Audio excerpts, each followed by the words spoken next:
제도가 갑자기 생길 일은 없잖아. 그러니까 경제 지문만 내가 만약에 어렵다. 그럼 그런 것만 모아놓은 걸 같이 가져가서 풀어봐. 알겠어? 얘네 수능 때 경제가 나오면 어떡하려고? 다 버려 그냥? 자 보자고. 일단 해. 빨리. 1929년 미국의 주식시장 붕괴를 기점으로 전 세계로 확산된 대공황이 경제학에서 가지는 의미는 빅뱅이 물리학에서 가지는 의미에서 비유되기도 한다. 여기서 너네가 잡고 가야 되는 건 이런 거야. 봐봐. 핵심어는 대공황이야. 대공황. 거기다 네모를 칠 건데 그 문장에서 하고 싶은 얘기가 뭔지 봐봐. 1929년에 미국 주식시장 붕괴를 기점으로 확산됐다고 했지, 그치? 네. 그럼 뭐가 앞서서 일어난 거니? 미국 주식시장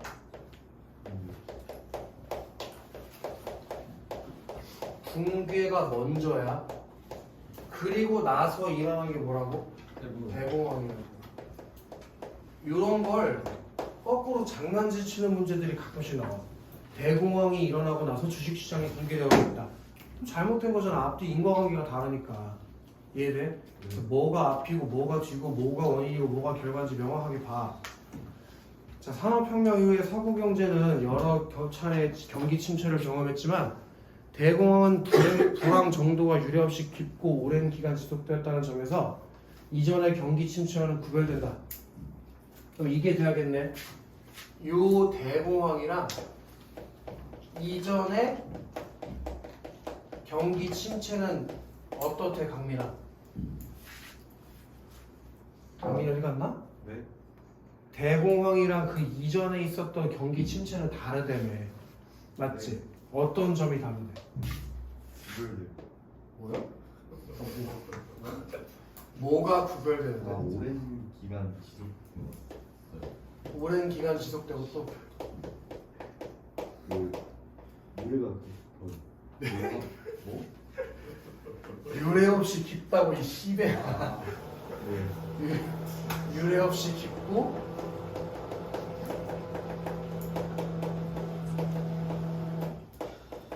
오랜 기간 지속됐다는 점에서 대공황이랑 이전의 경기 침체가 구별된다고, 다르다고. 아시겠어? 그러니까 이 대공황도 어쨌든 일종의 경기 침체의 일종인 거야. 근데 그거랑 뭐가 달라? 아주 깊고 오랜 시간 동안 그 침체가 지속되어 왔다고. 됐나? 자, 주식시장의 붕괴는 대공황 이전에도 여러 차례 관찰되는 현상이므로 그 자체가 대공황의 직접적인 원인은 아니다. 여기 요거 요 미국 주식시장 붕괴로 대공황이 일어났다고 했지, 그치? 근데 주식시장 붕괴는 처음 일어난 게 아니라 옛날에도 몇 번 일어난 적이 있었대. 그럼 그때마다 대공황이 왔어? 그건 아니잖아. 그러니까 이 주식시장이 붕괴되는 거 있지? 그 직접적인 원인은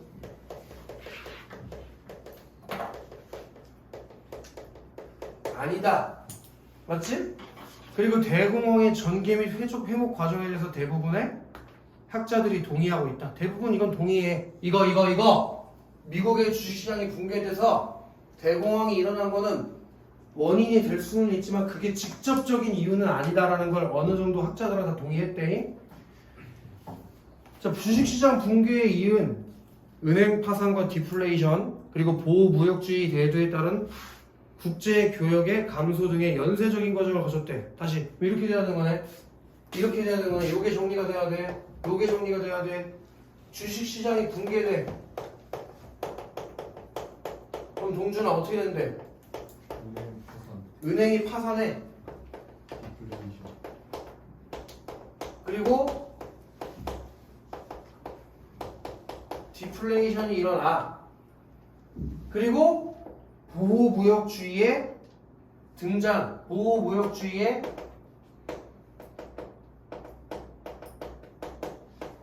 대두가 일어나면서 국제교역이 감소해. 이런 연쇄적인 과정을 거치면서 통상적인 경기 침체가 원래 이렇게 되면 통상적이라는 게 일반적이라는 뜻이야. 통상적인 경기 침체가 오는데 요게 뭘로 이어졌다고? 대공황으로 이어졌다 이 얘기야.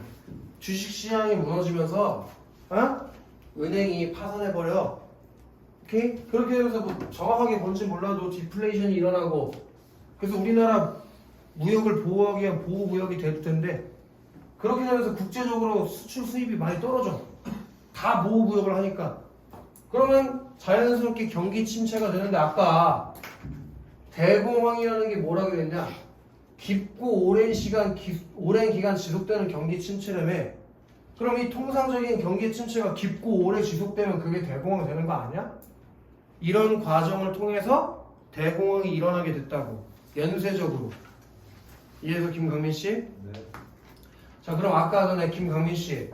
미국의 주식시장이 붕괴 있지? 네. 그럼 대공황의 직접적인 원인이야 아니야? 아니요.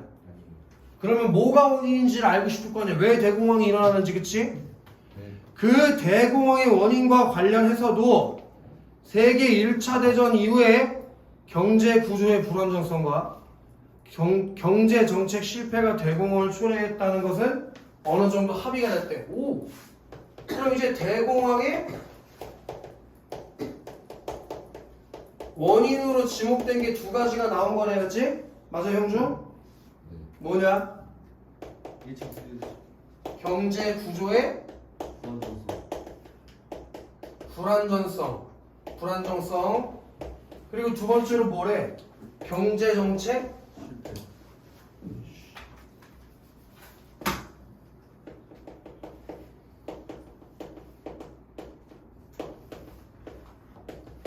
요 두 가지가 대공황을 초래하는 원인이 됐다는 것은 합의가 됐다고. 근데 불안정한 경제 구조의 주요 원인, 그 불안정한 경제 구조가 왜 일어나는지에 대해서 두 가지 기호를 나 같으면 줄 것 같아. 그 기호를 종류는 니네가 알아서 정하고 뭐 세모 역삼각형을 하든 동그라미 네모를 하든 별표를 치든 그건 니들이 알아서 하고, 통화가설과 지출가설, 그 다시 한번 얘기하지만 불안정한 경제 구조의 주요 원인이 뭔지에 대해서 지적하는 게 서로 생각이 다른 가설들이 있대. 이해되나? 자, 그래서 이 문단에 바로 뭐가 나오냐면 기업, 통화가설. 그럼 당연히 니은은 뭐냐? 니은은 지출가설이겠지. 그게 보이자마자 니는 무슨 생각해야 돼? 통화가설이랑 지출가설이 뭐가 다른지 비교해내야 되는 문제가 나오는구나. 그게 눈에 보여야 된다고, 선이야. 통화가설이랑 지출가설이 뭐가 하고 뭐가 다른지. 알겠지, 선이야? 건방진자세로서 듣고 있네. 그러다 왼쪽 손모가지 날아갈 텐데. 자, 통화가설을 지지하는 학자들은 얘네들 대공황의 원인을, 거기 형광펜 하나 칠하면 너무 아름다울 것 같은데, 미국 중앙은행이 연준에 통화정책 실패를 찾고 있다. 얘네들 통화가설을 지지하는 학자들은 대공황 원인을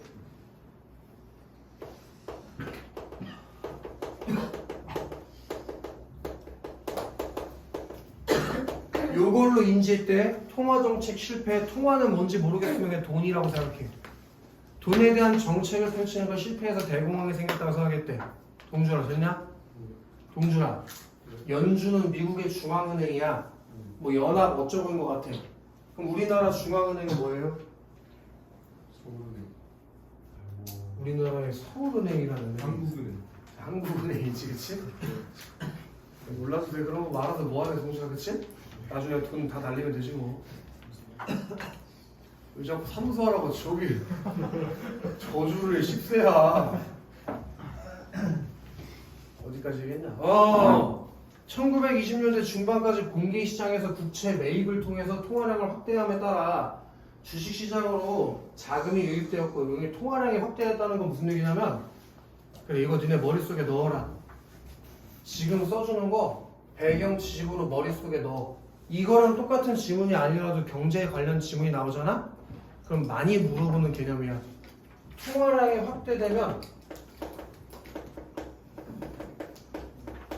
통화량이 확대된다는 건 무슨 얘기냐면 돈을 많이 푼다는 얘기야.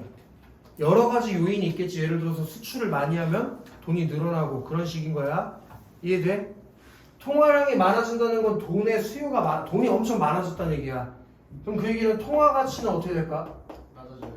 당연히 통화 가치, 돈의 가치는 떨어지겠지. 돈이 졸라 많은데. 네. 그치? 이해됐나? 그거 모르죠. 그렇게 되면 뭐가 떨어지냐면 이자율이라는 게 떨어지게 돼. 당연히 돈의 가치가 떨어졌으니까 그거를 많이 빌릴 그 이자를 많이 받을 이유가 없어지는 거지. 어딜 가도 돈이 있으니까. 무슨 얘기인지 알아? 그렇게 통화량이 확대됨에 따라서 돈의 사용이 많아지니까 어떤 일이 일어났대? 주식시장으로 자금이 유입되었다고. 이렇게 되면서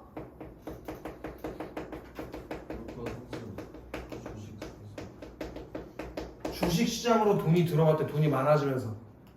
오케이? 그렇게 되면서 물가와 주식과 같은 자산 가격이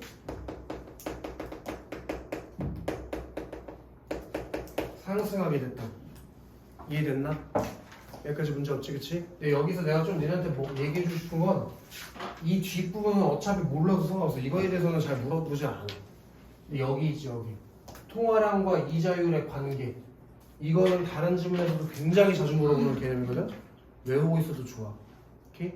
그럼 이건 요거랑 같이 뭐랑 엮으면 좋냐면 이렇게 되면 물가도 떨어지게 된다고 생각하면 돼. 아시겠어? 물가가 떨어졌고 뒤에 다시 물가가 상승하게 된다고 생각하면 된다. 좀 더 가도 되지. 이 정도는 배경식을 좀 가지고 다니라는 얘기야. 자, 당시의 세계 국제통화제도로 금보유고가 증가할수록 통화량도 같이 증가시켜 자국의 화폐와 금의 교환 비율을 일정하게 유지하는 근본이제를 시작해서 우리 근본이제에다가 동그라미 칠까? 근본이제. 이것도 중학교 때 학교에서 사회 시간에 수업 잘 들은 사람들은 알 거야. 그때는 뭘로 배우냐면 근본이제가 아니라 은본이제로 먼저 배웠어요. 은본이제. 왜냐면 옛날에는 국제에서 공용으로 사용하는 화폐로 은을 썼었어. 왜냐면 우리나라에서 예를 들어 뭐 엽전을 쓰는데 일본 가가지고 엽전 내고 맥도날드 저기 햄버거 하나에 이지랄하면 안 되잖아. 그치? 뭐 형준이 일본으로 저기 놀러 가가지고 편의점 가서 10,000원짜리 주면서 이거 세종대왕이에요? 하고 줄 수는 없잖아. 그럼 제정신이 아닌 거잖아. 당연히 엔화로 바꿔가든지 다른 방법을 써야겠지, 그치? 네. 근데 그 당시에는 국제에 통용되는 돈이 은이었고 지금은 금을 쓴다는 얘기야. 이해되나? 예를 들어 니네가 지금 가지고 있는 돈 얼마 족도 안 되겠지만은 다 금으로 바꾼 다음에 미국 가면 바꿔 쓸 수 있다. 오케이? 그런 얘기야. 근데 이 근본이제는 뭐라고? 요게 정리가 돼야 돼. 금 보유고가 증가하잖아. 그럼 통화량도 증가시켜서 화폐와 금의 교환 비율을 일정하게 유지시키는 거야.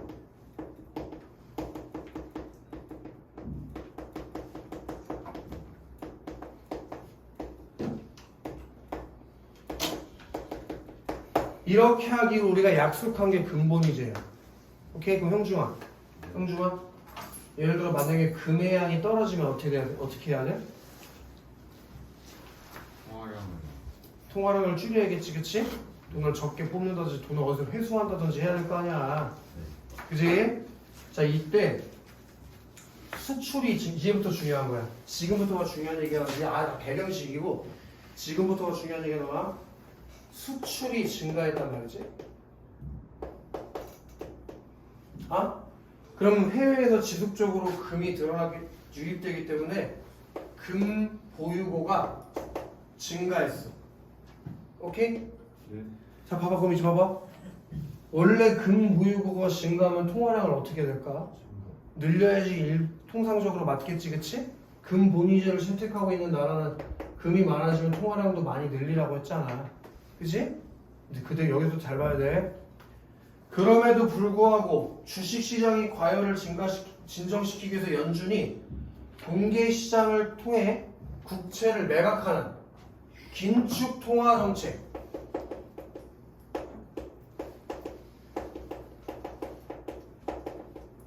국채를 매각하는 긴축 통화 정책은 국채를 매각하는 게 뭔지 모르겠지만은 그게 긴급 통화 정책의 하나라는 것만 알면 되지? 이걸 통해서 통화량을 떨어뜨려 버렸다고. 오케이? 그럼 여기 봐봐. 통화량이 올라가면 이자율이 떨어진다며. 그럼 통화량이 줄면 이자율은 어떻게 되냐고. 이자율은 당연히 오르겠지. 그럼에 따라 대공황이 초래했다고 보는 것이다. 그럼 어디가 문제였던 거야? 여기 지금 얘네가 생각할 때는 통화가설을 믿는 사람들은 이 긴축 통화 정책을 펼친 이 부분이 잘못됐다고 생각하는 거잖아. 근보유고가 늘어나면 통화량을 늘려야지 맞는 거 아니야? 근본이지에 따라서? 근데 얘네가 주식 과열 시장을 진정시키고 싶어서 이 긴축 통화정을 펼쳐서 통화량을 줄여버렸다고. 원래는 어떻게 해야 되는데? 늘려야죠. 통화량을 늘리고 그래서 이자율을 낮추는 정책을 펼쳤어야 되는데 그와 반대되는 잘못된 정책을 펼쳤기 때문에 대공황이 발생했다 라고 주장한 게 바로 통화가설이다 이거야. 이해되나? 그렇게 지금 지적하고 있는 거잖아 동준아. 이해됐어? 이런 대공황을 극복하기 위해서는 동준아 통화량을 확대하는 정책을 추진했음에도 불구하고 연준은 상업활동에 사용되는 어음 많은 인수하여 통화량을 증가시키는 진성 어음주의. 그럼 요 긴축 통화 정책이 바로 뭘 말하는 거야? 진성 어음주의를 말하는 거겠지. 요 진성 어음주의를 통화 정책의 기조로 삼아서 상업 활동이 위축되는 대공황 시기에 결국 어떻게 했대? 통화량을 줄어들게 함으로써 문제 해결을 어렵게 만들었다 이거야. 그럼 여기 잠깐 칠판 보시면 우리가 이 문단의 맨 첫 번째에서 봤던 게 니네가 형광펜 칠한 게 통화가설에서 지적하는 대공황의 원인으로 통화정책의 실패를 얘기했지. 그 통화정책의 실패가 뭘 말하는 거로 여기다 똑같이 형광펜 칠해줘. 긴축 통화정책. 그리고 여기다 똑같이 형광펜 칠해줘. 진성 어음주의. 요게 다 같은 말로 니네들한테는 이해가 되고 있어야 된단 말이야. 네. 무슨 말인지 알겠어? 진성 어음주의 하에서 통화 정책은 이건 언제 쓰는 거냐? 경기 순응 정책으로 불황기에는 오히려 통화량을 감소시켜서 시장의 유동성을 줄이는 방향으로 작동되었던 것이다. 진성 어음주의 이런 건 언제 쓰는 거냐면 형주가 언제 쓰는 거래? 뭐? 경기 순응 정책이라니까. 경기 순응 정책. 그래서 불황기에 쓰면 안 된다니까. 불황기에 쓰면 안 되는 정책이라고. 지금이 불황기인데. 불황기에는 오히려 통화량을 감소를 시켜가지고 시장 유동성을 줄이는 방법으로 작동되고 있다고 이게. 자, 그래서 요거 통화긴축에다가 형광펜 쳐야지. 아까랑 같은 말이니까. 통화긴축. 동준아, 통화긴축이면 통화량을 어떻게 만드는 거? 내리는 거. 통화량이 줄는 거. 그로 인해서 주식시장이 폭락하고 기업이 파산하고 은행이 도산되고 있음에도 당시 연준의 소극적인 대응으로 이후에 은행이 연쇄 도산하고 이는 통화량을 추가적으로 위축시키면서 이제 여기서 얘기를 해주네. 물가가 지속적으로 하락하는 디플레이션 야기. 이 친구는 이제 니네가 여기서 말하는 디플레이션이라는 게 뭔지 이해가 됐지? 물가가 하락하는 현상을 디플레이션이라고 한다고. 이 정도 배경 지식을 가지고 되냐라잉. 물가가 하락하는 현상을 디플레이션이라고 하는 거야. 물가가 상승하는 건 그럼 인플레이션이 되겠지? 물가 상승은 인플레이션, 물가 하락은 디플레이션. 그치? 선혜야, 그게 연쇄적으로 일어나서 실물 경제 악화를 초래했다고. 자, 이 가설, 형준아, 이 가설이 무슨 가설이야? 그지? 연준이 국채를 매입하는, 자, 얘 뭐 동그라미 네모씩 뭐 별표 칠까? 공개시장 운영. 공개시장 운영을 통해서, 그리고 얘 비추셔야 돼. 국채 매입. 아까 여기서는 국채를 어떻게 써서 매각해버렸었지? 네. 근데 국채를 매입하는 그런 공개시장 운영을 했다면, 그래서 통화량을 시장에 적극 공급했다면 통상적인 경기 침체가 대공황까지는 이어지지 않았을 것이라고 주장했고, 여기다 형광펜 하나 봐볼까? 금융시장 작동 원리에 대한 이해가 부족한 연준의 정책 실패.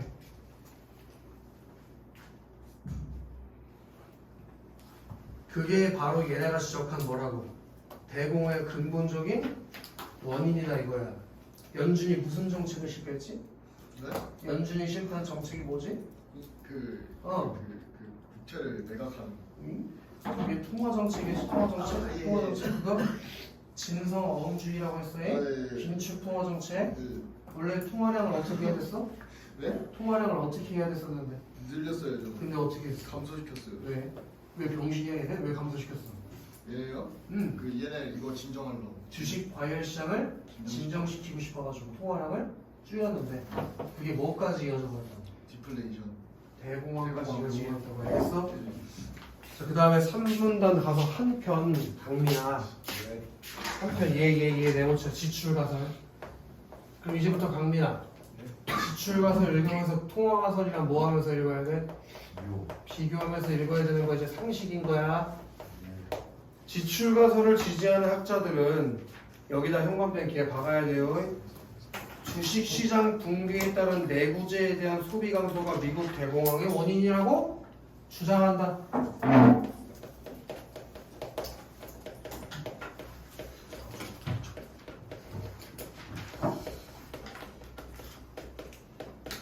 주식시장이 붕괴가 내구재에 대한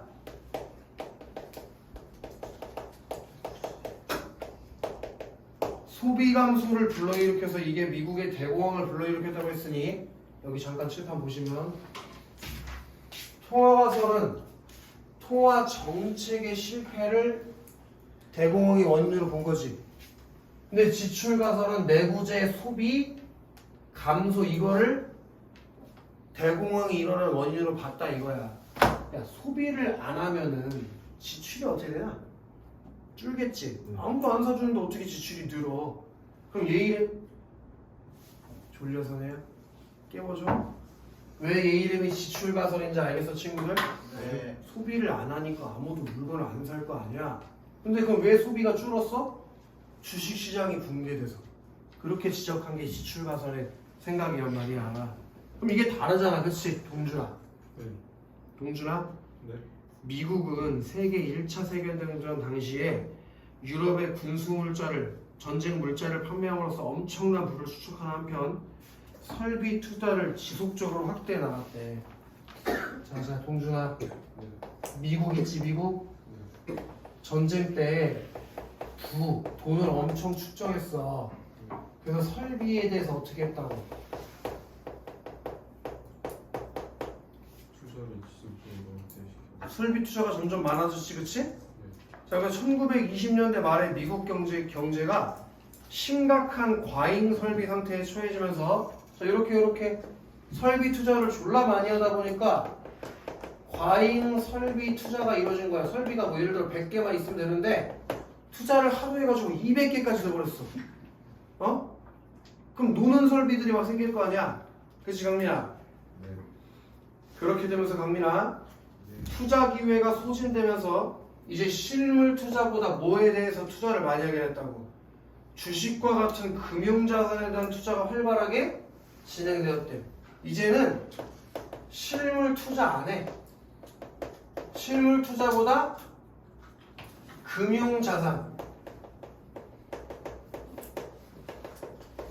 투자를 더 많이 하게 됐다 이거야. 왜? 설비가 과잉 생산되고 있는데 누가 실물 투자를 하겠어? 그럼 니네는 이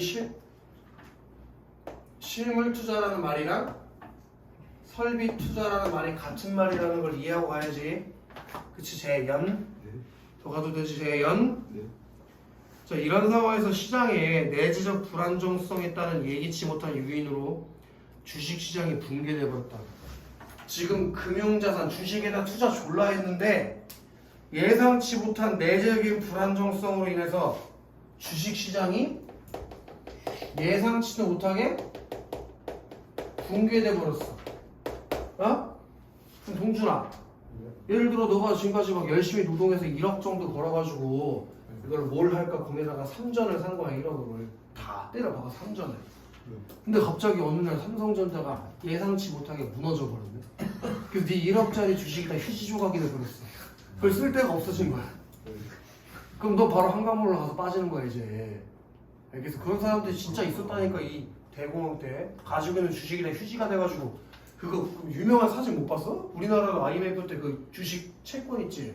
그거 던지면서 한강물에 수신하는 사람 사진 옛날에 사회교과서에 실렸었다고. 선생님 그거 보상 못 받아요. 보상. 내가 투자한 거 내가 달랬는데 누가 보상해줘? 양강에 빠지면 죽어요.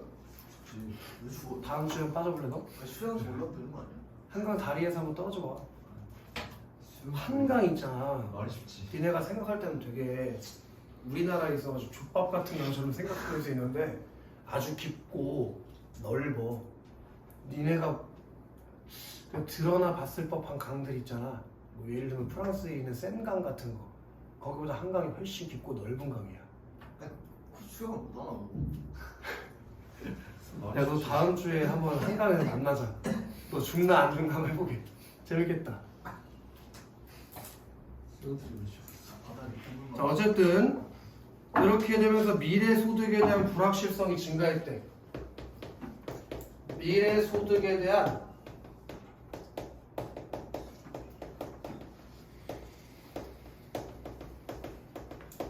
불확실성이 증가했어. 맞지 재현? 그리고 이렇게 되면서 내구재 소비가 감소하게 됐고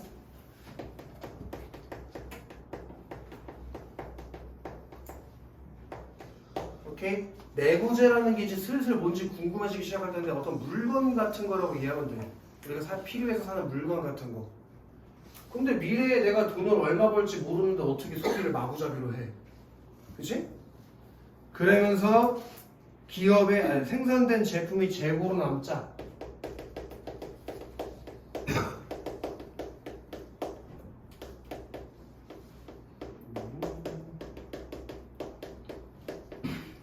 이렇게 되면서 기업의 투자 역시 감소하게 되었대. 기업 투자 감소. 그리고 기업의 투자 감소는 생산에 필요한 노동 수요의 감소에 따른 실업 증가를. 노동 수요가 감소. 당연하잖아. 물건을 만들 필요가 없어지는데 뭘 노동자 데리고 있어서 뭐해. 월급이나 주지. 그치? 그렇게 되면서 실업이 증가하게 되었고 이는 노동자들의 소득이 줄고 소비를 할 수 있는 구매력을 감소시켜서 민간 소비 수요 감소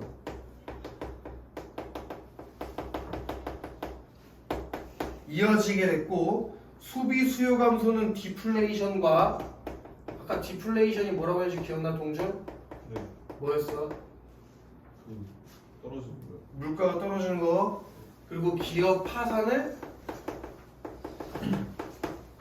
유발하고 이는 가계 및 기업 대출의 부실로 은행 대출 원리금 회수가 어려워져서 연쇄적인 은행 파산으로 이어지면서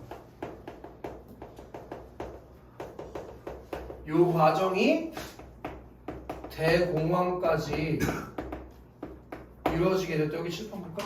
그럼 이제 이게 대공황이 일어나게 된 과정들을 쭉 지금 칠판에 정리해준 거 지문에 있었던 걸 응? 미국이 세계대전 때 있잖아. 유럽에 무기 팔아서 돈 졸라 벌었어. 우리나라도 비슷해. 우리나라도 옛날에 베트남 전쟁 때 베트남에다 무기 팔고 우리나라 군인들 보내가지고 돈 많이 벌었잖아. 똑같은 거야. 그렇게 되면서 이제 설비 투자를 많이 할 수 있게 돼서 물건 생산을 많이 할 수 있게 됐다고? 그러다 보니까 너무 과잉해서 물건을 많이 만들 수 있게 설비 투자가 돼 있는 거야. 100개만 만들면 되는데 설비는 150개 만들 수 있게 지금 준비가 돼 있다고. 100개만 만들어내면 되는데 그럼 너무 과잉된 설비 투자니까 이제 실물 투자는 안 하게 되겠지. 150개 만들 수 있는 기계가 있다고 150개 다 만들어? 살 사람은 100명밖에 없는데? 그럼 바보 아니야? 50개 만들어서 바다에 버려? 그러다 보니까 이제 실물 투자보다는 어디다가 주식과 같은 금융시장에다가 투자를 해버렸다고. 근데 만약에 주식시장이 붕괴될 거 예상했다면 누가 돈을 날리냐. 예기치 못한 이유로 주식시장이 붕괴되면서 미래에 돈을 벌 가능성이 불확실해져. 그러니까 사람들이 뭘 소비를 안 해. 그럼 만들어놨는데 소비를 안 하니까 재고가 남을 거 아니야. 그지? 그렇게 되면서 기업이 더 이상 물건을 안 만들어. 재고가 있는데 어떻게 물건을 만들어. 돈도 못 버는데. 그러다 보니까 노동자들도 필요 없어. 다 잘라. 그럼 실업이 늘어. 그럼 그 실업이 생긴 사람들이 돈이 없잖아. 그러니까 소비가 줄겠지. 그렇게 되면서 물가가 떨어지고 기업이 망하니까 기업에 돈 대준 은행도 어떻게 돼? 망하는 거야. 돈이 회수가 안 되니까. 그게 쭉 이어지면서 뭐가? 대공황이 발생하게 됐다. 그렇게 얘기한 게 지출 가설이다 이거야.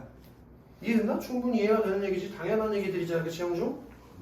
사람의 사고를 가지고 있다면 이해 못할 게 하나도 없지? 좋아.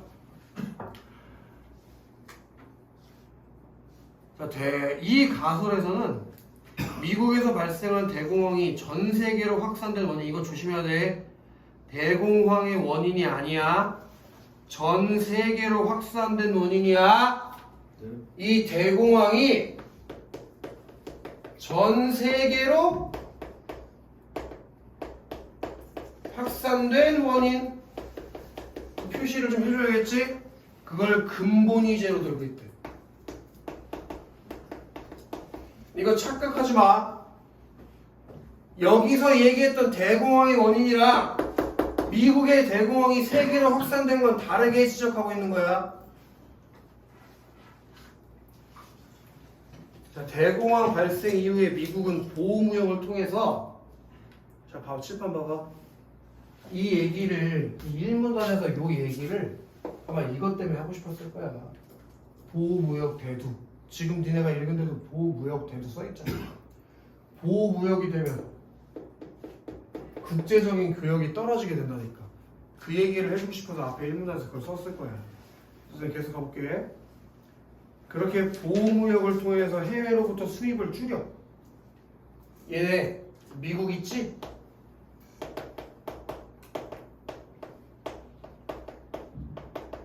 보호무역을 해야 되기 때문에 수입, 해외로부터 수입은 뭐야? 당연히 수입을 해외에서 하시면 어디서 해요? 수입을 줄여. 그치 형중? 그리고 외국에 빌려준 돈으로 금을 환수해. 형중아? 네. 금을 어떻게 한다고? 반수예요. 그럼 그 얘기는 금 보유량은 어떻게 될까? 늘어나지. 맞아? 맞아 형중? 네. 그럼 형중아 다른 나라의 금 보유량은 어떻게 될까? 줄어들어요.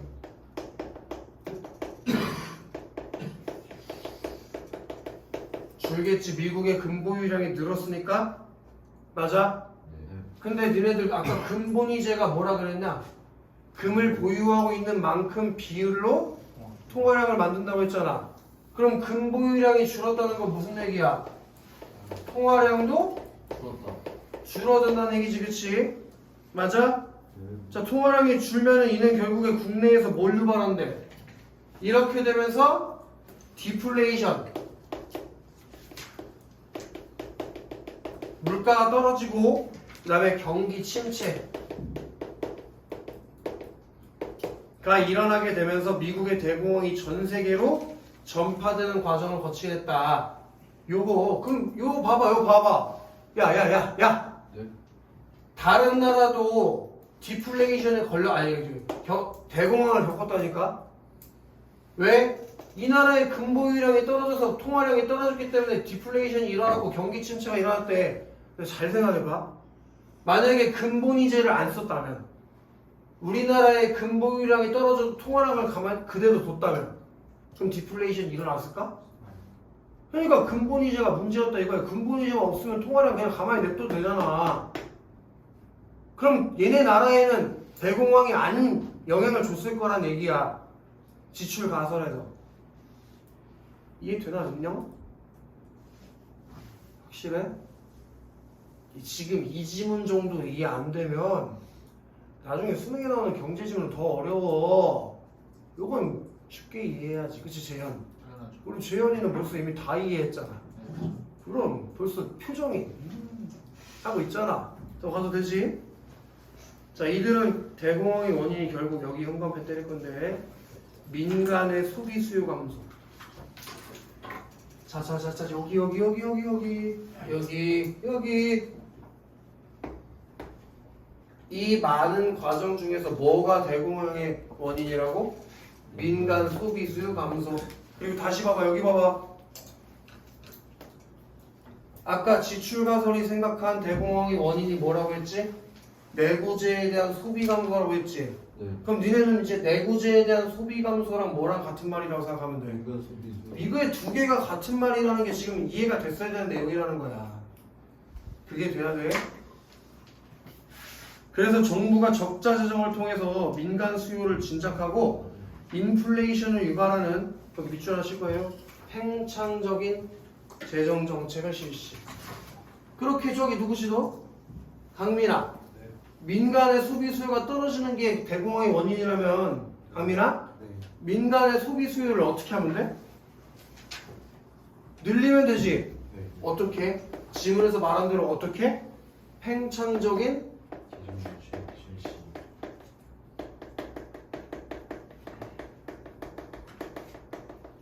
이걸 펼쳤다면 쉽게 얘기해 줄게. 돈을 퍼주라고. 사람들이 소비를 안 하는 이유가 돈이 없어서라며. 나라에서 돈 주라고. 그러면 대공황 안 겪었을 거라고. 이해되나? 비슷한 맥락으로 우리나라 같은 경우도 최근에 코로나 때문에 10시에 자영업 가게 다 문 닫았잖아. 강제로. 그치? 그래서 나라에서 뭐 줬냐? 그죠. 다 지원금 주지 않았어? 네. 그걸로 선생님 대학교 선배 중에 돈 번 사람도 있어. 코로나 터지기 직전에 지금 음식점 4개인가 5개 서울에서 하는 형이 있었는데 그게 사람을 고용하면 그만큼 지원금이 더 들어와. 그래서 나라에서 지원금으로 한 3,500만 원씩 받았대 매달. 3,500원 말고 3,500만 원. 적자가 나요. 그리고 지출을 또 할, 가게 운영을 할 거 아니야. 그래서 그때 오히려 돈을 더 벌었다는 거야. 그래서 코로나 끝나고 가게를 지금 3개를 더 오픈해가지고 지금 아파트를 뭘 살지 고르고 있대. 그 운대가 맞아야 되는 건데 어쨌든 그런 재정 정책을 펼쳤다면 대공황을 극복할 수 있었을 것이라고 주장한다. 맞는 얘기인 것 같아. 내 생각에는 안영업도 그때 엄청 커졌어. 코로나 터지면서 막 200명, 300명이 한 번에 확 늘었거든 그때. 애들이 학교를 못 가니까 공부를 솔직히 말해서 너네 그 코로나 때 선생님들이랑 1대1 수업할 때 다 컴퓨터만 켜놓고 침대에서 자빠져 잤잖아. 그러니까 부모님들이 걱정될 거니 애 새끼들 공부를 안 하니까 그때 오히려 학원을 더 보냈다는 거야. 아무튼 자 이와 더불어서 여기 밑줄 안 때려야 될 것 같아. 각국의 통화당국의 재량적이고 신축적인 통화량 조절을 위해서 국제통화제도의 개편이 필요함을 역설하였다. 이거를 너는 이렇게 이해하고 있어야 돼. 거기 재량적이고 신축적인 통화량 조절을 위해서 국제통화제도를 개편하라고 했지. 그 국제통화제도를 이거로 얘기하는 거야.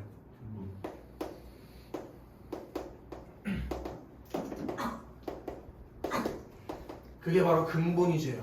근본이제를 자기 마음대로 했다면 여기 통화량 어떻게 할 수 있어? 근보유량이 떨어졌어도 그대로 유지할 수 있잖아. 그치? 그러면 문제가 없었을 것이다 이거야. 알겠어? 네. 그게 얘네 누구냐? 지출 가설이 제시하는 뭐가 나온 거예요? 이 문제 해결 방법이 나온 거지. 그러니까 지금 이 지문의 구조를 알겠냐? 네. 대공황이라는 것의 원인에 대해서 얘기해 줄 건데 그 대공황의 원인을 통화가설이랑 지출가설로 나눠서 설명해 준 다음에 얘네가 생각하는 대공황의 원인과 해결 방안, 얘네가 생각하는 대공황의 원인과 해결 방안을 제시하는 구조로 지문이 흘러가고 있다 이거야. 무슨 말인지 알겠어? 선예? 자, 마지막만 나가볼게요. 아직까지도 대공황의 원인에 대한 상이한 가설이 대립하는 이유는 우리 상이하다라는 게 다르다는 뜻이 다르다. 그치요? 상이한 가설이 대립하는 이유는 여전히 그 원인이 명확하게 밝혀지지 않았기 때문이다. 대공황의 원인과는 별개로 대공황이 남긴 유산은 명확하다. 대공황이 회복 과정에서 밑줄 하나 때릴 거예요. 정부의 역할에 대한 민간의 인식 변화. 걔한테 1번 줘라. 그리고 바로 밑주실 거예요. 경기 대응과 위기 관리를 위한 정부의 개입과 간섭이 정당화되면서 공공 부문이 확대되었으며 걔한테 2번 줄까? 네. 그리고 또 밑주실 거예요. 그동안 신봉되어 왔던 보이지 않는 손에 의한 시장 기능을 지지하는 자유방임주의는 수정되지 않을 수 없었다. 걔한테 3번 줄 건데 그럼 그 얘기는 자유방임주의는 수정됐다는 얘기지. 그치? 수정되지 않을 수 없었다. 이중부정이니까. 또한 금융위기 예방 수습을 위해서는 바로 밑주실 거예요. 중앙은행의 적극적인 노력과 대응이 필요하다. 그게 몇 번이냐? 4번 줘야지. 4번. 그게 바로 대공황이 남긴 뭐야? 유산이다 이거예요. 대공황을 통해서 학습을 했다는 거지. 이런 일들을 해야 대공황 같은 걸 겪지 않는구나. 알게 됐다 이거야. 오케이? 자 그럼 1번 문제 가보자고. 1번은 쉬워. 너 누구야? 동준. 뭐하냐? 뭐해? 동준아 1번 읽어봐라. 대공황으로 인해 이런 시기가 있었는데 이 상상을 잘 봐. 잘 봐. 디플레이션으로 인해 안 썼는데. 디플레이션으로 대공황으로 인해 디플레이션이 발생했다고 했지? 네. 근데 있잖아. 반대 아니야? 이 문단 밑에서 6번째 줄인가? 거기부터 쭉 읽어보시면 디플레이션이 일어난 것이 대공황의 원인이야. 대공황이 일어나서 디플레이션이 일어난 게 아니라 디플레이션이 일어난 뒤에 대공황이 일어나는 거라고. 그지? 그러니까 이게 앞뒤가 뭐 돼 있어? 반대돼 있으니까 답이 1번이었다는 거야. 그럼 동준아, 뒤에 있는 강민아, 네. 2번 선택지 한번 읽어볼래? 대공황은 이전 시기의 통상적인 경기 침체에 비해 침체 정도가 크고 지속 기간도 길었다. 이거거든. 이거 여기 이전의 경기 침체에 비해서 대공황은 유례없이 깊고 오랜 기간 지속됐다고 1문단 두 번째 줄부터 네 번째 줄까지 써 있을걸? 산업혁명 이후에 서구 경제는 여러 차례의 경기 침체를 경험했지만 대공황은 불황 정도가 유례없이 깊고 오랜 기간 지속됐다는 점에서 이전의 경기 침체와는 구별된다. 그렇지? 바로 그 문장이 이번에 근거가 될 것 같네. 도원. 네. 3번. 연준의 공기 시장을 통한 국채 매입은 통화량을 증가시켜 이자율을 낮추는 요인입니다. 그건 어디 나올까? 그것은 어디 나올까? 그것은 이 문단 밑에서 네 번째 줄. 연준이 국채를 매입하는 공개 시장을 운영하면 어떻게 된대? 통화량이 시장에 적극적으로 공급된다고 돼 있지? 네. 그럼 통화량이 늘면 이자율은 어떻게 돼? 떨어져. 그러니까 3번에 문제가 없다는 얘기야. 그다음에 형중 4번. 통화가서는 통화량 확대를 지출가서는 재정 지출 확대를 대공황의 행보로 지시하고 있다. 이게 돼야 돼. 통화가서는 통화량을 늘리는 방법으로. 지출 가서는 팽창적인 재정 정책을 펼쳐서 민간 소비 수요를 늘리는 방법. 그 민간 소비 수요를 늘린다는 말이랑 재정 지출을 확대한다는 말이 같은 말이고, 뭐 통화량 확대는 당연한 얘기지. 그래서 맞는 얘기라고. 은영 5번. 대공황 이전에는 경기 침체에 대응하여 정부가 개입하는 것보다는 시장 자율에 맡기는 것이 일반적이다. 거기 가로 열고 닫아볼게. 시장 자율에 맡기는 것. 이걸 지금 바꿔 읽기를 하고 해야 된다는 얘기야. 그래, 뭘로 바꿔 읽어야 돼? 자유, 방임주의랑 바꿔 읽어야지. 그러니까 마지막 문단 밑에서 세 번째 줄을 가지고 얘를 해결할 수 있단 말. 오케이? 제가 2번 문제 풀어갈 건데 이거 2번 문제가 이 지문의 핵심이다. 이 2번 문제 맞춘 사람이 아마 이런 이 해에 수능 1등급 맞은 사람이었을 거야. 이 2번 문제 맞출 정도의 실력이면 앵간한 빛난 문제 틀릴 일이 없거든. 2번 문제 잘 봐봐. 오케이? 맞췄어? 그럼 이제 재현이한테 곧 설명을 맡기면 되겠다. 그건 아닌데. 재현, 경제학자 A는 통화량이 감소하면 이자율은 어떻게 돼? 상승한대. 이거 제발 이거 좀 머릿속에 넣어. 통화량 상승하면 이자율은? 통화량이 감소하면 이자율은 상승했을 거래. 근데 당시의 자료에는 이자율 상승이 관측되지가 않는데, 그런 이유에서 밑줄을 칩시다잉. 이자율 상승이 관찰되지 않는다. 그래서 경제학자 A는 통화가설을 뭐 하는 사람? 부정하는 사람. 자, 선혜야, A는 뭐 하는 새끼라고? 이런 사람이요. 오케이? 그 이유가 뭐지, 형주? 이자율의 상승이 거쳐지나 통화량은 어떻게 됐는데? 감소했는데. 그럼 이자율이 어떻게 돼야 되지? 근데 상승을 안 한 점. 바로 요 점에서 통화가설이라는 걸 부인했대. 오케이? 더 가볼게.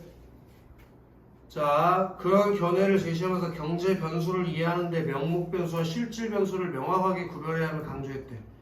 그는 화폐 단위로 표시된 명목 통화량이 감소한 것은 분명하나 디플레이션으로 인해서 실제 물가 역시 하락하고 있어서 명목 통화량을 실질 물가로 나눈 화폐의 구매력을 나타내는 실질 통화량을 감소하지 않았으며 여기 사칙연산이랑 관련된 문장이 하나 나왔어. 친구들 과학 사회 지문에서 특히 뭐 기술 지문까지 넣자고 사칙연산이랑 관련된 얘기가 나오잖아. 무조건 문제에서 물어보려고 하는 거야. 100%야 이거는. 그러니까 사칙연산 계산 무조건 해. 자, 강민. 네. 실질 통화량 있지? 그거 어떻게 구한대? 실질 이자율. 실질 통화량 맞잖아. 예. 실질 통화량 어떻게 구해? 실질 통화량이요? 그 연목 통화량을 실제 물가로 나누는 이걸 실제 물가로 나누면 그게 실질 통화량이 되는데 맞아? 네. 자, 근데 강민 네. 그 앞 문장부터 다시 봐야 돼. 화폐 단위로 명목 통화량이 감소한 건 분명하거든, 강민. 네. 근데 모두 하락했어. 물. 디플레이션이라는 게 아까 여기 봤지? 디플레이션이 뭐였어? 물가가? 그래서 물가가 떨어졌다니까?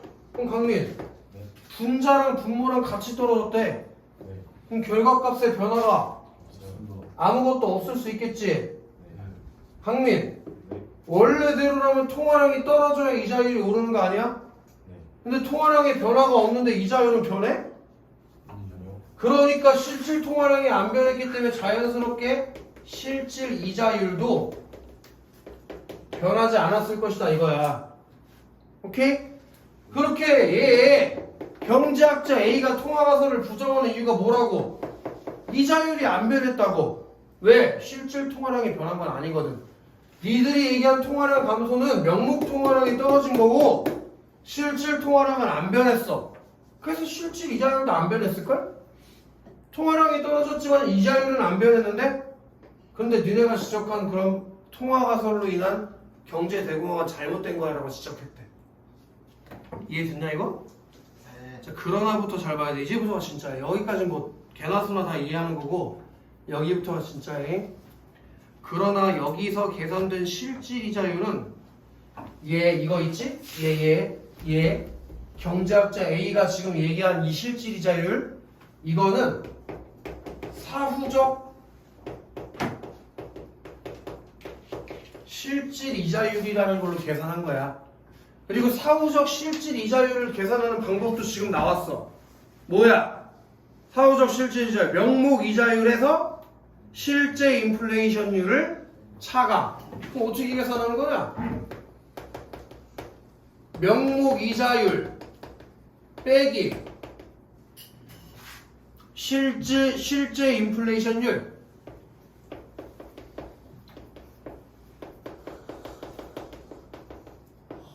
이 둘을 빼면 그게 사후적 실질 이자율인데 얘가 얘기한 변하지 않은 이자율은 사후적 실질 이자율을 말하는 거야.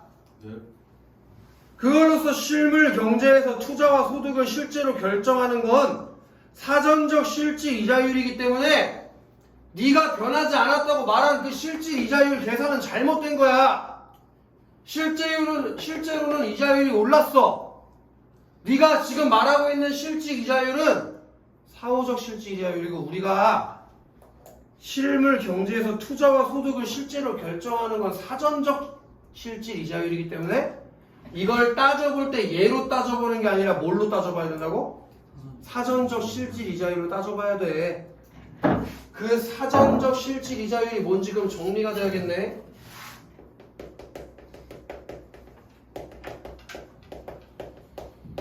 그치 강민? 네. 그러니까 지금 통화가설이 내가 이렇게 뭐 한 거야? 비판했다고 봐도 되지 그치? 네가 계산한 방법은 잘못된 걸로 계산한 거야 멍청아. 이거 말고 얘로 계산해야지 라고 경제학자 A를 그럼 이렇게 주장한 새끼들은 통화가설을 인정하는 학자들이겠지. 네. 그래서 너 계산 잘못했어 바보야 이걸로 계산해야지 라고 지적했다고. 오케이? 네, 몇 번 얘기했지만 학원에 와서 내 얘기를 듣고 이해가 될 수도 있고 안 될 수도 있는데 이해가 되면 나이스한 거고 중요한 건 어쨌든 시험 볼 때 니네 옆에 나는 앉아있지를 않아. 니네가 스스로 이해하려고 해야 돼. 그러니까 오늘 집에 가서 꼭 다시 한 번 더 읽어봐야 된다. 지금은 다 이해되는 것 같아. 왜냐면 내가 다 맞는 얘기를 하는데 머릿속에 들어오는 게 아니라 내가 맞다라고 하니까 오 그렇구나 이지랄하고 듣고 있다. 그럼 다 맞는 것 같아. 근데 혼자 다시 읽어봐야 된다고 이걸. 알겠어? 그리고서 핵심을 찾아내려고 해야 돼. 왜냐면 아무도 시험장에 옆에 없거든. 그리고 시간이 굉장히 촉박하거든. 빨리 읽어야 돼. 어쨌든 다시 계속 가보자고. 다른 이자율보다는 사전적 실질 이자율이 실물 경제에 미치는 효과를 중시하는 통화가설에 따르면 통화량의 감소에도 불구하고 명목 이자율이 상승하지 않더라도 사전적 실질 이자율의 인상으로 경기 침체가 발생할 수 있다. 다시 사전적 실질 이자율 있지 이걸 중요하게 여긴대 통화가설에서. 그때 강민아 네. 통화량이 떨어졌을 때 있잖아. 네. 명목 이자율은 상승 안 할 수도 있는데 네. 뭐는 오를 수 있다고? 사전적 실질 이자율. 이거 오를 수 있어. 맞아? 얘 오르면 어떻게 돼? 이거 명목 이자율 있잖아. 이건 안 변했다고 했어 지금? 이건 안 변했는데 뭐는 오를 수 있다고? 이게 오르면 무슨 문제가 생겨? 여기까지 괜찮지? 자 여기 잘 봐야 돼. 너네 좌항 우항 이동하는 거 할 수 있냐? 좌항에서 우항으로 이동하는 거 할 줄 알지? 네. 그 정도는 할 수 있어야 돼. 자 명목 이자율 있지? 네. 동준아 명목 이자율 이거 어떻게 계산한대?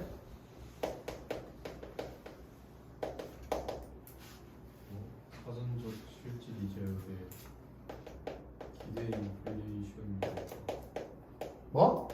사전적 실질 이자율이 뭐?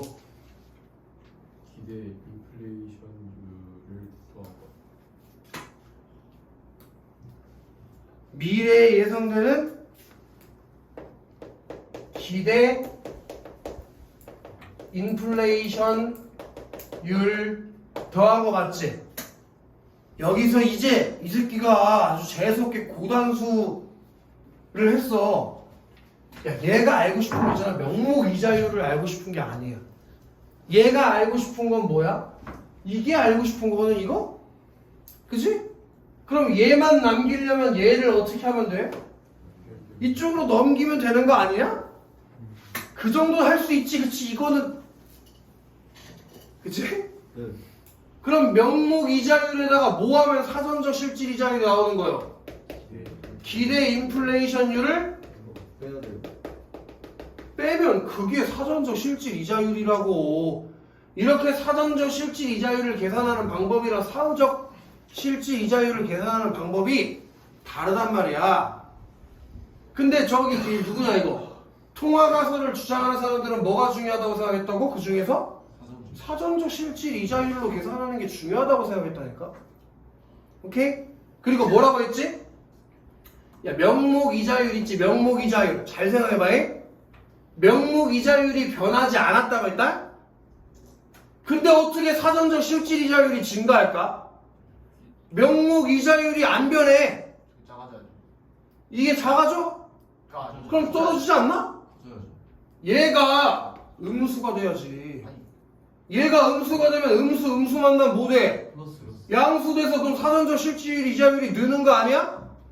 그로 인해서 사전적 실질 이자율이 증가했다고 얘기하는 거라고. 명목 이자율은 안 변했는데도 그렇게 얘기해줘 얘가. 그러므로 통화량 감소로 물가 하락이 예상되고 기대 인플레이션율이 음수인 상황. 기대 인플레이션율이 음수면 무슨 상황이 발생해? 사전적 실질 이자율이 증가하는 상황이 발생하는 거지. 그럼 기대 인플레이션율이 왜 마이너스가 되는데? 그 앞에서 뭐라 그랬어? 통화량이 감소하면서 물가 하락이 예상되기 때문에. 물가 하락이 뭐야? 디플레이션이잖아. 네. 그러니까 인플레이션율이 마이너스가 된 게 디플레이션이랑 똑같은 말이야.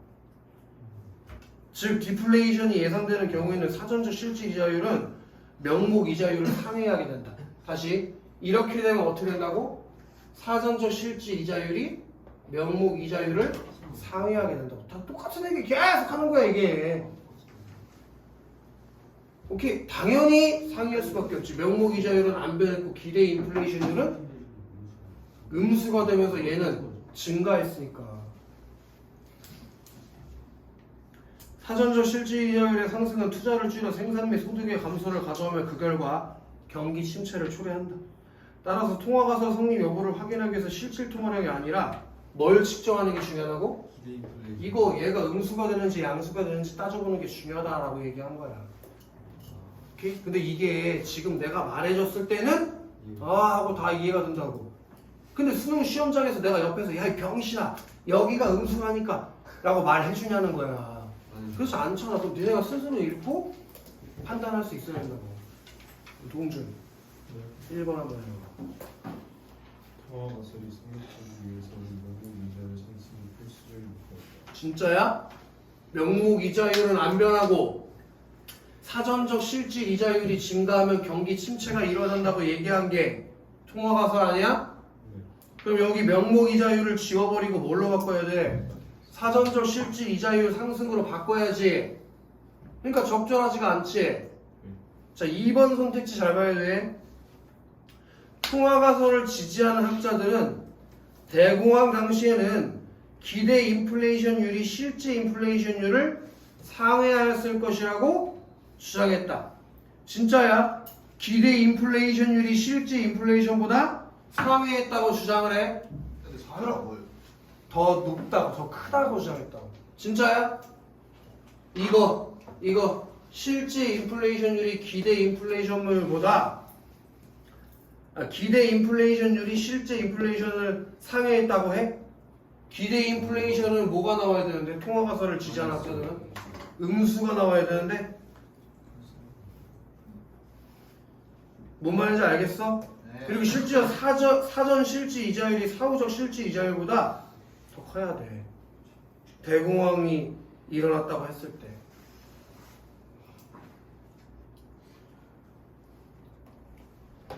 그러니까 당연히 적절하지가 않지. 그 다음에 3번 친구들 7번 봐. 기대 인플레이션율이 0이래. 여기가 0 여기가 0이야.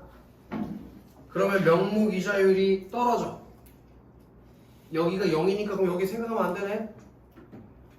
여기가 0이라는 건 무슨 말? 사전적 실질 이자율이랑 명목 이자율이 같단 말이지. 그럼 명목 이자율이 떨어지면 사전적 실질 이자율은 어떻게 될까? 떨어져요. 떨어지겠지. 네. 그러면 투자 및 소득을 증가시킨대. 아까 사전적 실질 이자율이 증가하면 생산 투자 및 소득이 떨어진다고 했어. 그럼 이게 거꾸로 떨어지면 어떻게 될까? 당연히 투자 및 소득을 증가시키겠지. 그러니까 3번이 답인 거야. 이해됐나? 그래서 4번. 자, 디플레이션에 대한 기대가 존재한다는 건 무슨 얘기냐면 이 얘기라고. 기대 인플레이션율이 뭐 나오는 거? 음수가 나오는 거. 맞아? 너네 기대 인플레이션율이 음수가 나온다는 건 무슨 얘기라고 했어? 사전적 실질 이자율이 증가한다는 얘기라고 했지, 그치? 네. 그러면 명목 이자율보다 누가 크다고 했어? 사전적 실질 이자율이 크다고 했잖아. 네. 근데 명목 이자율이 상회한대잖아. 네. 거짓말 아니야? 하회하는 거 아니야? 그렇죠. 사전적 실질 이자율이 명목 이자율보다 크다니까 어떨 때? 기대 인플레이션율이 마이너스일 때. 기대 인플레이션율이 마이너스가 되는 게 디플레이션이 일어난 거라고 보기에 써있잖아. 두 번째 문단 네 번째 줄부터 써있잖아. 기대 인플레이션율이 음수인 상황, 즉 디플레이션이 예상되는 경우라고 써있잖아. 가져다 쓰면 되지. 보기에 써있는 거. 일단 5번 볼까?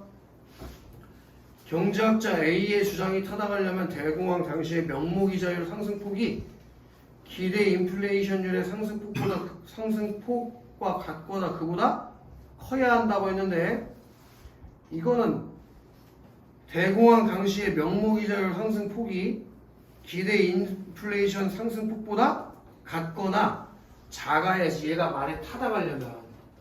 오케이? 왜? 얘 말이 타당하려면 어때야 되니? 이 사전적 실질 이자율이 어때야 돼? 변하지 않아야 된다니까? 경제학자 A는 실질 이자율이라는 게 안 변해서 이 통화가설은 거짓말이야 라고 말한 사람 아니야? 네. 그럼 이게 안 변하려면 어때야 돼? 명목 이자율이랑 기대 인플레이션이 최소한 어때야 돼? 이게 올라가지 않으려면 같거나 작아요. 얘가 작아져야지. 근데 5번에서 커야 된다는데 맞냐고. 그게 틀리죠. 작아져야 된다니까. 왜? 이게 올라가면 안 된다니까. 이게 떨어지거나 변화가 없거나 동결되거나 둘 중 하나야 된다니까. 이게 떨어지려면 최소한 이렇게 돼야 되는 거 아니야? 아니지. 이렇게 돼야지. 기대 인플레이션이 더 커야지? 아니면 같거나. 그래 여기가 0이 나오거나 마이너스가 나올 거 아니야. 이해되나?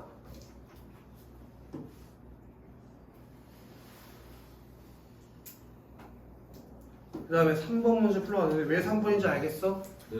2번 선택지를 해결하는 게 가장 핵심이어서 2번 문제. 생각보다 굉장히 어려운 문제라고. 자, 3번. 기억이 통화가설이고 니은이 지출가설인데 자자 원서가 가 한번 읽어봐라. 기울기선 디플레이션이 대출 부실에 따른 은행의 연쇄적인 파산을 야기하였다고 주장합니다. 지금 앞뒤가 바뀌어 있지? 네. 대출 부실이 일어나서 연쇄적인 저기 디플레이션이 대출 부실에 따른 은행의 연쇄적 파산을 이게 야기했다고 했는데 여기 봐 이거야. 은행이 파산되면 디플레이션이 일어나는 거야. 은행이 파산되면 디플레이션이. 근데 거기는 디플레이션이 은행 파산을 야기했다고 앞뒤가 바뀌어 있잖아. 네. 그 인과관계가 거꾸로 돼 있으니까 적절할 리가 없겠지.